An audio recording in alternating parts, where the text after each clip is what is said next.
안녕하세요. 결혼한 지 2년 차인 30대 여성입니다. 아들만 귀하고 며느리는 그런 아들 발톱에 때만도 못하다고 생각하시는 저희 어머님 이야기 좀 해볼까 해서 찾아왔습니다. 남편하고는 사회생활을 하며 알게 되었다가 본격적으로 연애를 시작한 건 제 나이 30대였어요. 특별한 계기가 있었던 건 아닌데 언젠가부터 남편이 조금씩 다가왔고 저도 그런 남편을 밀어내지 않았거든요. 그렇게 연애를 시작한 저희는 이후로 사소한 다툼 한 번 없이 만남을 이어갔습니다. 그래서 막연하게나마 결혼을 하게 된다면 이 사람이랑 하겠다 싶기도 했네요. 그리고 아닌 게 아니라 개나리 피던 봄날 저는 남편에게 정식으로 프로포즈를 받았고 그렇게 저희는 부부의연을 맺기로 했죠. 사실 이런 말을 제가 직접 한다는 게 소위 모양 빠져 보이지만 여러 가지 조건을 놓고 봤을 때 다들 제가 믿지는 결혼이라고 했습니다. 학벌이나 회사가 한 사람의 전부는 아니지만 그래도 제가 더 좋은 학교를 나와 좋은 회사를 다니고 있었으니 많은 사람들이 제가 손해라고 생각하는 것 같았죠. 게다가 솔직히 말하자면 경제적인 부분도 차이가 컸어요. 제가 얼마나 대단한 집딸은 아니었어도 노후 준비 짱짱하게 되어 계신 친정부모님은 제가 직장 생활을 하는 동안에도 제가 괜찮다 해도 용돈을 챙겨주실 정도로 여유가 있으셨고 제가 30이 되던 해에는 생일 선물이라며 제 명의로 아파트도 해주셨거든요. 물론 연애하는 동안에는 그래도 이런 이야기까진 남편에게 한 적이 없었기 때문에 남편이 이런 조건 때문에 저랑 결혼했다는 생각은 하지 않습니다. 그렇게 믿고 싶은 게 진심이기도 하고요. 아무튼 이런 저희 부모님과 달리 시부모님은 노후 준비는커녕 그달 나라에서 나오는 연금과 남편이 보태드리는 얼마의 돈으로 살림살이를 빠듯하게 꾸려나가고 계신 눈치였습니다. 그러니 저희 친정에서도 까놓고 말해서 쌍수 들고 환영하는 결혼은 아니었네요. 친정어머니께선 저에게 다시 생각해보란 말씀도 몇 번이나 하셨고 평소엔 술을 입에도 안 대시는 친정아버지가 새벽에 혼자 깊은 한숨을 내쉬시며 술을 드시는 일도 있었을 정도니까요.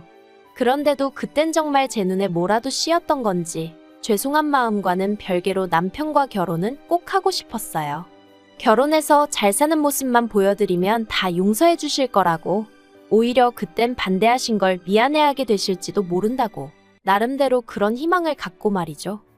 결혼할 때 시댁에서는 현금 3천을 저희 친정에서는 1억을 해주셨습니다. 저는 이미 받은 집이 있었기에 1억은 정말이지 받고 싶지 않았습니다만 친정 부모님은 오히려 더 해주지 못해 미안하다 하시며 살다가 힘들면 그때그때 또 이야기해라 그러면 또 줄게 하셨는데 옆에 있던 남편도 몇 번이나 죄송하고 감사하다며 허리 숙여 인사를 하더라고요.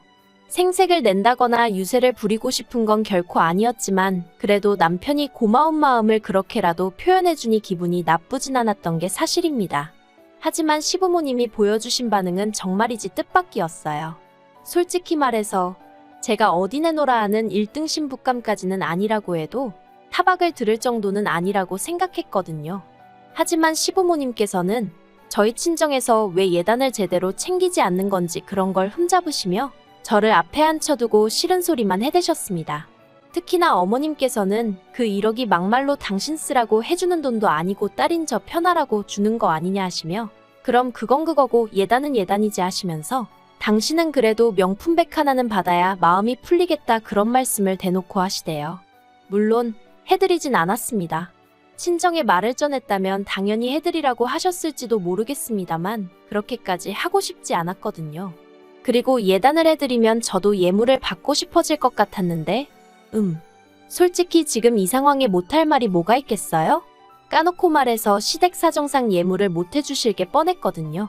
그리고 아무리 결혼할 때 이거저거 따지는 게 보기 안 좋다곤 하지만 그래도 저도 사람인데 못 받을 것 뻔히 알면서 싫은 소리까지 들은 마당에 가방까지 사다 바치고 싶은 기분은 아니었네요. 게다가 이때만 하더라도 남편이 먼저 자기가 어머님께 잘 말씀드릴 테니 너무 염려치 말라며 저를 안심시켜주기도 했고요. 그래서 저는 남편이 이 상황을 현명하게 해결해주기만을 기다렸습니다.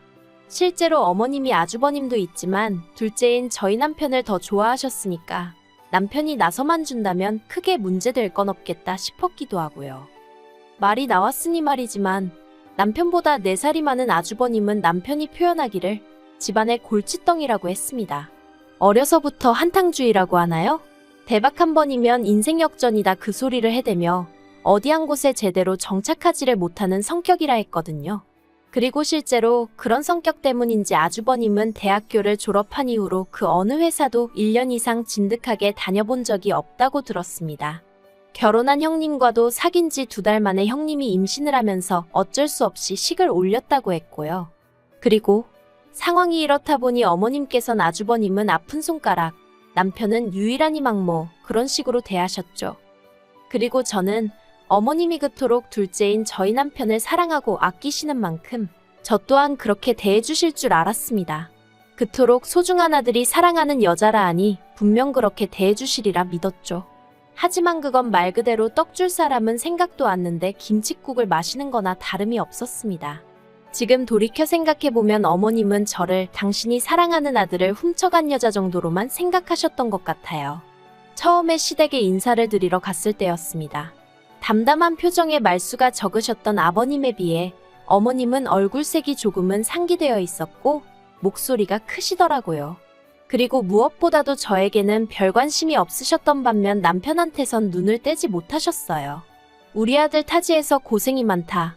먹을 건 잘 먹고 다니냐? 그래도 그때만 하더라도 다른 엄마들이 그러하듯 어머님도 당신 아들이니 좋아서 저러시겠지 하고는 어머님의 말씀이나 행동에 그다지 큰 의미를 두진 않았습니다. 하지만 어머님이 식사를 차려주셨을 때 그때 이게 맞나 하는 생각을 처음 했던 것 같아요. 어머님께서는 아들 온다며 이때도 며느리감을 데려온다고 해서 라던가 그런 말씀은 쏙 빼고 오로지 아들 온다고 해서 라고만 표현하시더라고요. 별거 아닌 것 같지만 좀 서운했던 게 사실이에요. 아무튼 아들 온다고 해서 삼계탕을 끓였다 하셨는데 남편 밥그릇에는 닭고기가 아주 무슨 산처럼 쌓여있는 반면 제 거에는 시로라기처럼 얇게 찢어진 닭고기가 들어있는 게 황당하더라고요. 그래서 남편한테 원래 닭고기를 좋아해? 어머님이 오빠 건 엄청 신경 써주셨네 하고 웃었습니다. 나름대로 뼈있는 말 한마디 해본 거죠. 그랬더니 그제서야 남편이 자기 그릇 제 그릇 번갈아 한 번씩 보더니 어머님더러 왜 이렇게 푸셨어요 하고는 자기 고기를 저한테 골라서 덜어주대요. 그러자 어머님께서 저더러 식탐 있냐면서 그렇게 먹으면 살찐다나요. 아무튼 뭐 이건 결혼 전 이야기니까 그냥 그러려니 하고 넘겼어요. 남편 말로는 집에 여자는 처음 데려갔던 거고 그러니 어머님도 어떻게 대해야 하는지 잘 모르셨을 거라나요. 그래서 저도 더는 왈가왈부 따지지 않고 그냥 넘어갔죠.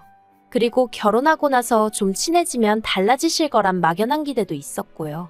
그런데 더하면 더했지 덜해지지는 않더라고요. 원래는 처음 1년은 신혼을 즐기다 아이를 가지려고 했는데 결혼한 지 3개월 만에 임신을 했어요. 그런데 제가 먹덧도 심하고 그래서 도저히 회사 생활을 할 수가 없었죠. 회사에 있는 이런저런 제도들을 활용하면 어느 정도 자리 보전을 할 수 있을 수도 있었겠지만 솔직히 낯뜨거워 그렇게는 못하겠더라고요. 그래서 남편과 상의 끝에 일단은 회사를 관두기로 했어요. 복직이야 아이를 어린이집에 맡길 수 있을 때쯤에 하면 된다 싶었고 다니던 회사만큼 네임밸류가 있는 곳은 아니더라도 친정아버지 인맥으로 들어갈 수 있는 회사는 여러 곳 있었기에 이직하는 데는 별 걱정이 없었죠. 그런데 이 이야기가 어떻게 어머님 귀에 들어가게 된 건지 제가 임신 4개월 차였던 때 어머님이 저희 집에 연락도 없이 오셔서는 당신은 첫째 손잡고 둘째 등에 업고 일을 다니셨다던가 요새 젊은 여자들은 야같다던가 뭐 누가 들어도 저 들으라고 하시는 소리구나 싶은 소리만 골라서 늘어놓으시더라고요. 그리고 무엇보다도 제가 정말 서운하게 느꼈던 건 어머님께서 저희 남편 손을 꼭 잡으시면서 혼자 벌어서 군식 구입을 2개나 챙기려면 고생스러워서 어쩌냐 하시는데 저도 그렇고 앞으로 태어날 우리 아이가 군식구라는 건가 생각에 어이가 없고 서러워서 눈물이 핑 돌더라니까요. 그래서 제가 어머님 계신 그 자리에서 대놓고 남편더러 내가 군식구냐 물었어요. 그랬더니 남편이 손사래를 치며 그런 소리가 어딨냐고 너가 원래 나보다 돈도 더 잘 버는데. 그러니까 어머님이 정말 확 기분 나쁜 티를 내시면서 저더러 유세 좀 작작 떨라나요. 남들이 보면 당신이 무슨 재벌집 며느리라도 본 줄 알겠다며. 그래서 저도 어머님더러 제가 하고 싶은 말이라고. 남들이 보면 제가 무슨 얼마나 대단한 집에 시집 온 줄 알겠다고 그래버렸어요. 그랬더니 남편이 저더러 아무리 그래도 어머님한테 말버릇이 그게 뭐냐고 한마디 하는데 그게 그렇게 서운한 거예요. 그리고 어머님은 남편의 그 한마디에 의기양양해지셔서는 그때부터 저에게 아주 못됐느니 심보가 고약하니어쩌니 막말을 퍼부으셨고요. 게다가 그뿐만이 아니었어요. 임신한 지 8개월 차 되던 때 한동안 연락 없이 지내던 어머님께서 웬일로 저희 집에 오셨습니다. 알고 보니 아버님이 저 출산하고 나면 산후조리원에 가야 할 거 아니냐며 어머님을 통해서 200만 원을 보내주셨던 거죠. 워낙 싫은 소리도 안 하셨지만 좋은 소리도 안 해주시던 아버님이라서 정말 뜻밖이었어요. 그런데 어머님은 아버님이 주라는 돈은 안 주시고 계속 이상한 말씀만 하셨습니다. 옛날에는 산후조리원이 어디 있었냐면서 애 낳고 다음 날이면 자리 털고 일어나서 집안일하고 나가서 돈 벌고 그랬다고. 그리고는 저희 친정어머니가 집에서 뭘 하시냐면서 이럴 때 딸 좀 챙겨주고 그러는 게 친정엄마가 할 일 아니냐 그러시더니 아버님께서 200만 원을 마련하시느라 얼마나 고생하셨을지 생각은 해봤냐 어쩌냐. 그래서 제가 아버님께 감사 표시는 제가 따로 하겠다고 딱 잘라 말씀드렸습니다. 그랬더니 어머님도 더는 뭐 생각나는 묘수가 없으셨는지 정말 똥 씹은 표정을 하시고는 봉투를 저에게 건네주시더라고요. 그런데 결정적인 사건은 제가 출산 후 산후조리원에서 나온 날이었습니다. 퇴소 3일 전부터 남편에게 집 좀 치워놔달라고 몇 번이나 부탁을 했었는데 남편이 연달아 야근을 하게 되면서 청소를 못했다고 하더라고요. 그래서 사람을 불러 청소를 하자고 얘기가 되었는데 그 이야기를 들으시곤 어머님이 배가 불렀다며 당신 아들이 외벌이를 하는데 그 돈을 그렇게 쓰냐며 어찌나 호통을 치셨는지 몰라요. 친정부모님이 주신 돈으로 하겠다고 해도 막무가내로 안 된다 하시면서 당신이 치워주겠다고 하시더라고요. 솔직히 아무리 치워주러 오신다지만 내키지 않았어요. 어머님이 더럽다는 게 아니라 아무래도 갓 태어난 저희의 면역력이 얼마나 좋을지도 걱정이었고 엉망인 집안을 보여드리는 것도 싫었으니까요. 그런데 그나마 다행이었던 건 남편이 제 기분을 어느 정도는 이해를 했던 건지 자기가 어머님이랑 청소하는 동안 저는 애랑 안방에 있으라고 하더라고요. 그런데 퇴소 당일 어머님께서 갑작스레 이튿날 오시겠다 연락을 해오셨고 당일에 갑자기 집 청소해줄 도우미분을 구하려니 생각보다 쉽지가 않더라고요. 그래서 결국 거실만 대충 치우고 나머지는 손을 못 댔어요. 그리고 솔직히 짜증이 많이 났어요. 이럴 거면 저랑 애가 조리원에 있는 동안 그냥 계획대로 도우미 불러서 청소하고 정리하게끔 내버려 두시지 왜 그렇게 난리를 치셨는지. 하지만 그때도 어떻게든 좋은 쪽으로 생각하려고 했습니다. 자식들 돈 한 푼이라도 아껴주시려다 이렇게 된 거겠지. 어머님이 설마 일부러 그러셨겠어 하고 말이죠. 그리고 이튿날 어머님이 오셨는데 빈손이 아니셨어요. 남편이 낙지를 좋아한다고 낙지볶음을 해주시겠다나요. 메뉴 듣자마자 솔직히 기분이 상했습니다. 저 출산한 지 한 달도 안 된 상황에 모유수유하고 있었는데 낙지볶음? 며느리에 대한 배려는 정말 요만큼도 없으시구나 그런 생각만 들었죠. 하지만 그게 다가 아니었습니다. 정리도 안 된 부엌에서 살아있는 낙지를 손질하시겠다며 밀가루 어딨냐 뭐 어딨냐 계속해서 저를 찾으시는데 솔직히 애 보느라 정신도 없고 약간은 오기도 나서 부엌에 있기가 싫었거든요. 그래서 남편한테 가서 밀가루 좀 찾아드려, 식용유 좀 찾아드려 하고 부탁을 했어요. 남편도 하는 일 없이 TV만 보고 있었기도 하고요. 그런데 그때 어머님이 대뜸 거실로 나오셔서는 소리를 지르셨습니다. 저는 뭐 하는데 당신 아들을 종부리듯 하냐면서. 그리고 왜 내 아들이 뭐가 어딨는지 다 아냐? 평소에 얼마나 부려먹는 거냐? 어찌나 고래고래 소리를 지르시는지 귀가 다 아프더라고요. 하지만 그것보다 더 저를 열받게 한 건 애 있는 데서 그러셨다는 거죠. 그래서 제가 어머님이 들고 계시던 국자를 낚아채곤 나가달라 했어요. 여기 낙지볶음 못 먹어서 환장한 사람 없다고 지금 하나도 도움이 안 되신다고 했죠. 그랬더니 남편이 저더러 너 왜 그래 그러는데 여기 내 집인데 내가 그런 소리도 못하냐고 소리를 질렀습니다. 그리고는 어머님한테 앞으로 이렇게 찾아오지 마시라고도 했어요. 억지 쓰시는 것도 한두 번이지 이제 더는 못 받아들인다고요. 그러자 어머님은 정말 별의별 욕지거리를 퍼부으시더니 아주 따박따박 한마디 지는 법이 없다며 그래서 내가 너 처음부터 마음에 안 들었다 그러시더니 저희 남편더러 짐 챙겨라 그러시는 거예요. 그러자 남편이 놀란 목소리로 짐을 내가 왜 챙겨요 그러대요? 어머님이 너도 같이 가자고 저런 애랑 살지 말라고 뭐 한다고 저런 애를 먹여 살린다고 너 혼자 고생을 하냐 그러시는데 남편이 어머님 떨어 자기가 가긴 어딜 가냐고, 그리고 뭘 먹여 살리냐, 장인 장모님이 얼마나 많이 챙겨주시는데. 그러면서 어머님더러 일단 먼저 가시라고. 나중에 서로 좀 괜찮아지면 그때 얘기하자고 그러더라고요. 그리고 그제서야 어머님도 어느 정도 상황 파악이 되신 건지 남편더러 네가 어떻게 나한테 그러냐면서 무슨 대단히 서러운 일이라도 당하신 것 마냥 주저앉아 우시더라니까요.